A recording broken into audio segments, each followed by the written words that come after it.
মুখে যোগ্য অযোগ্য বাছবিচার, আগে যোগ্যতা ঠিক করতে দিন বলছেন মুখ্যমন্ত্রী। তাহলে কে যোগ্য কে অযোগ্য সেটা জানেন কে মুখ্যমন্ত্রী মমতা বন্দ্যোপাধ্যায়? একদিকে সুপ্রিম কোর্টের বিচারপতিকে চ্যালেঞ্জ ছুড়ছেন মমতা, অন্যদিকে কোর্টের নির্দেশ অমান্য করে চাকরিহারাদের স্কুলে যাওয়ারও নির্দেশ দিচ্ছেন মুখ্যমন্ত্রী। তাহলে কি এবার সিভিক শিক্ষক তৈরি করার কোনো ভাবনা করছেন? কারণ তিনি তো বলছেন যে তার প্ল্যান রয়েছে। কোন প্ল্যানে তাহলে কথা বলছেন তিনি? চাকরিহারাদের জন্য নাকি একাধিক প্ল্যান রয়েছে মমতা বন্দ্যোপাধ্যায়। একদিকে শহীদ মিনারের সারারাত অবস্থানে চাকরিহারারা, আর অন্যদিকে দেখা যাচ্ছে বিজেপির দাবি যে মমতা সহ তার পুরো মন্ত্রিসভা নাকি জেলে যাবে। তবে এখানে শেষ নয়, তাহলে এই সমস্ত কিছুর মাঝখানে কিন্তু একটা ব্যাপার একেবারে স্পষ্ট, যে যোগ্য অযোগ্য তালিকার কথা বলছেন মমতা বন্দ্যোপাধ্যায়। আসলে কি তিনি জানেন সেটা? কারা যোগ্য কারা অযোগ্য কি বলেছেন তিনি, শুনবো। আমি আপনাদের বলবো, যারা যোগ্য, যারা বঞ্চিত হয়েছেন, আসুন আমরা দুটো ভাগে ভাগ করি। এখনো পর্যন্ত সুপ্রিম কোর্ট আমাদের জানাতে পারেনি কারা যোগ্য আর কারা অযোগ্য। আইনে বলা আছে 9,000 10,000 people can go scot free, but one innocent cannot be punished. এটা হচ্ছে আইনের প্রিন্সিপাল। 2022 থেকে খেলা শুরু করেছিল, একটা নোংরা খেলা। চাকরি দেওয়ার ক্ষমতা নেই, চাকরির কারার যাদের ক্ষমতা আছে তাদের আমি ধিক্কার জানাই। আপনাদের একটা জিনিস বুঝতে হবে, কোনটা মুখ আর কোনটা মুখোশ। কারা যাত্রাপালার মাধ্যমে আপনাদের ভুল বোঝাচ্ছে। রাজ্য সরকার সর্বতোভাবে প্রচেষ্টা নিয়েছিল। আমরা সিবিআইকে নন কোঅপারেশন করিনি, আমরা বলেছিলাম বাছুন কে যোগ্য আর কে অযোগ্য। যদি কেউ অযোগ্য হয় তথ্য প্রমাণ দিয়ে প্রমাণিত করতে পারেন, নিশ্চয়ই গভর্নমেন্ট মানে এসএসসি সেটা মেনে নেবে, আমার মানতে কোনো আপত্তি নেই। কেউ যদি কোনো ভুল করে থাকে তার দায়িত্ব আমরা কেন নেব? আমরা চাই কোনো যোগ্য ব্যক্তির যেন চাকরি না যায়, এটা আমরা অলওয়েজ চাই। কিন্তু ব্যাপারটা কিভাবে বলা হচ্ছে, বলছে 26-এ ভোটে পরাজয় হলে আমরা চাকরি করে দেব। যারা বলছেন, আমি একটা কথা আপনাদের বলি, তারপরে আপনাদের কথায় আমরা কি করতে পারি আমি আসব। তার কারণ কদিন ধরে আমাকে প্রচণ্ডভাবে, যে মানুষটা জানে না কি হয়েছে, যে মানুষটা কোনো ব্যাপারে আমি চ্যালেঞ্জ করে বলছি, আমি আমার জীবনে জেনে শুনে কোনো পানিশমেন্ট কাউকে দিইনি, এবং মনে রাখবেন জেনে শুনে কারো চাকরি খাইনি। তাই অনেক বদ হজম হওয়া সত্ত্বেও আমি সিপিএমের একটারও চাকরি খাইনি, যারা 34 বছর অনেক অন্যায় করে গেছে। কারণ আমি বলেছিলাম বদল চাই, বদলা নয়। যারা যোগ্য তাদের চাকরি নিশ্চিন্ত করার দায়িত্ব সরকারের।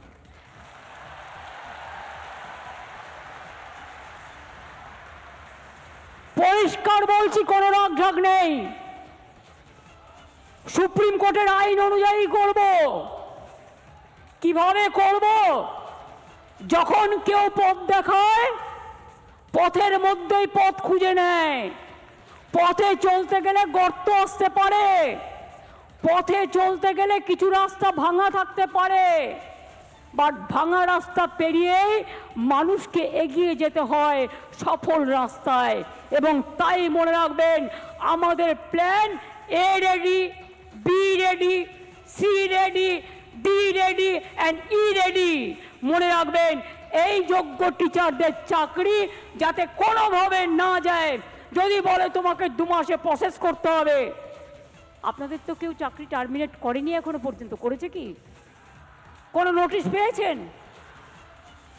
আপনার বিরুদ্ধে দুর্নীতি না যদি প্রমাণ করতে পারে তো কি আপনাকে কেউ যেতে বারণ করেছে? যান না, আপনি আপনার কাজ করুন না।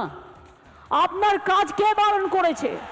ভলেন্টারিলি সার্ভিস কিন্তু সবাই দিতে পারে, সেখানে কিন্তু আটকাবার কোনো জায়গা নেই কারো। গতকালের মমতা বন্দ্যোপাধ্যায়ের এই বৈঠক এবং সেই বৈঠকের পর আদৌতে কি চাকরিহারারা সন্তুষ্ট হলেন? কথা বলবো, কথা শুনবো তাদের মুখ থেকে। এই মুহূর্তে পিঙ্কি রয়েছেন আমাদের সঙ্গে একেবারে সরাসরি। পিঙ্কি, গতকালের বৈঠক থেকে মমতা বন্দ্যোপাধ্যায় যে একাধিক বার্তা দিলেন, তা নিয়ে কি সেটাগুলোকে নিয়ে কোনো দিশা পেলেন চাকরিহারারা? কি বলছেন তারা, একবার শোনা যাক তাদের মুখ থেকে।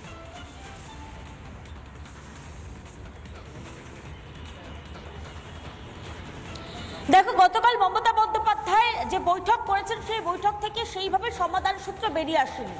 গতকাল সারা রাত একদম এইখানে শহীদ মিনারে অবস্থান করেছেন বহু চাকরিহারারা, যারা এখনো পর্যন্ত আশার আলো খুঁজে পাচ্ছেন না, এবং আগামী দিনের কর্মসূচিও গতকাল কিছুটা হলেও দিক নির্দেশ হয়েছে। আমরা কথা বলবো কালকে যারা ছিলেন, এবং কেউ কথা বলতে পারলেন, কেউ কথা বলতে পারলেন না, কেউ সুযোগ পেলেন, কেউ সুযোগ পেলেন না। দাদা, আমরা যেটা বলছিলাম যে কেউ সুযোগ পেলেন, কেউ সুযোগ পেলেন না, কেউ বলতে পারলেন, কেউ বলতে পারলেন না। আপনারা বলতে পারলেন, আপনারা দিক নির্দেশ পেলেন যে গতকালের এই বৈঠক থেকে?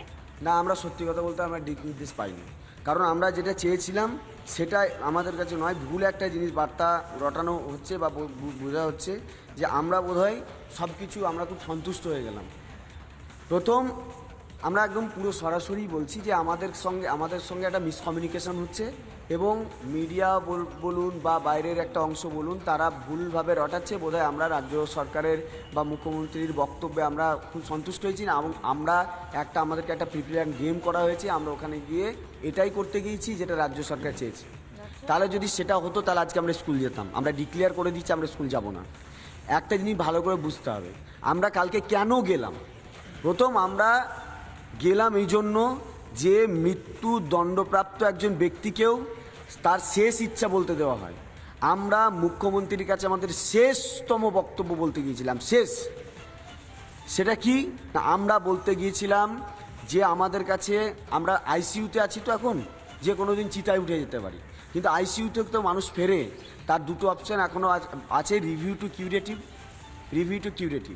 সেই রিভিউ টু কিউরেটিভের মধ্যে রাজ্য সরকারকে দায় নিতে হবে। দায় ভালো করে বুঝুন, রাজ্য সরকারকে দায় নিতে হবে। কেন নিতে হবে? কারণ আজকে কোর্টে কেস উঠে কোর্ট থেকে আমাদের জাজমেন্ট হয়েছে, আমরা বাতিল হয়ে গেছি, কিন্তু এই দুর্নীতি করেছে কিন্তু রাজ্য সরকার। রাজ্য সরকারের দুর্নীতির জন্যই এই পর্যায়ে এসছে। তারপরে বাকি তো আরও অন্যান্য সমস্যাগুলো আছে, কিন্তু প্রাথমিক দায় রাজ্য সরকারের।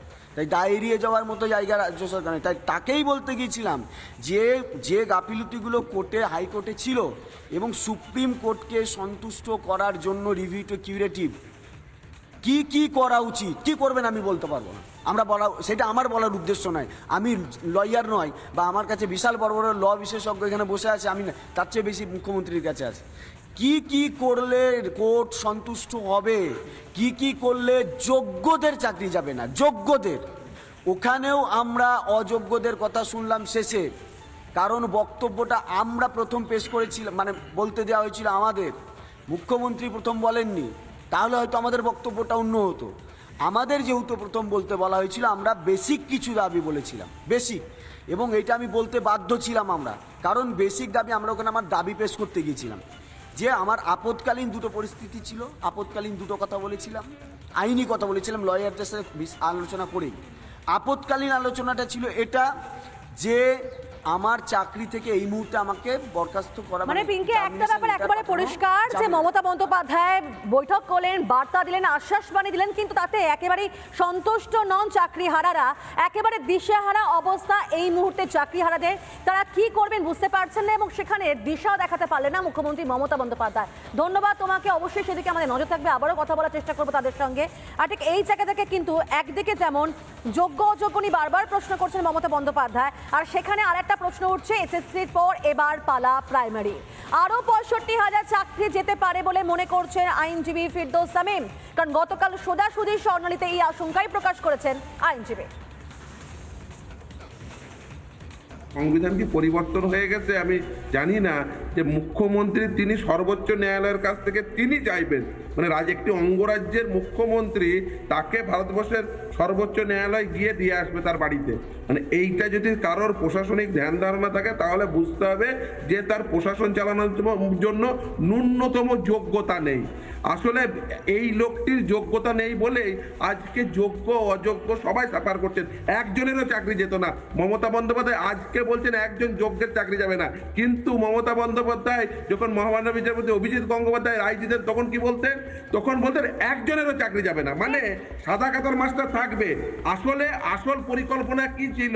এই যারা বসে আছে তাদের আমি চিৎকার করে করে বলছি, এবং আজকে আমি একটি কথা বলবো, 1 মিনিট সময় দেবেন, না হলে কিন্তু আগামী দিনে আবারও 60 থেকে 70 হাজার জন একই বিপদের মুখে পড়বে। এবং বলছি, আমি ক্যামেরার সামনে বলছি, আজ থেকে প্রতিটি প্রাথমিক শিক্ষক এক সংঘবদ্ধ হন, বলুন আমাদের OMR sheet West Bengal board of primary এডুকেশনের ওয়েবসাইটে আপলোড করতে হবে, panel with breakage of marks upload করতে হবে, না হলে আজকে যে এসএসসির বিপদ দেখছেন আগামী দিনে আপনারাও একই জায়গায় পৌঁছবেন। তার কারণ মমতা বন্দ্যোপাধ্যায় এটা দেবে না, মমতা বন্দ্যোপাধ্যায় এটা করবে না। তার কারণ পরিষ্কার, এদের থেকে পয়সা নিয়েছে মমতা বন্দ্যোপাধ্যায়রা।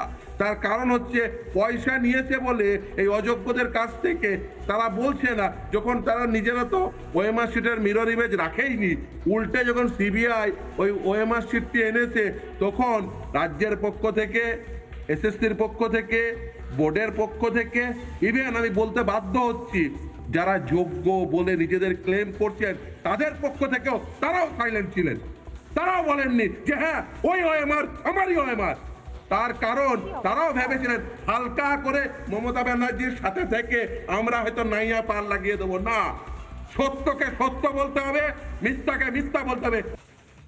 নানা ধরনের কন্টেন্ট দেখার জন্য লাইক করুন, শেয়ার করুন আমাদের ফেসবুক পেজ, সাবস্ক্রাইব করুন আমাদের ইউটিউব চ্যানেল। পাশাপাশি অন্যান্য ব্রেকিং নিউজের জন্য অবশ্যই চোখ রাখুন রিপাবলিক বাংলায়।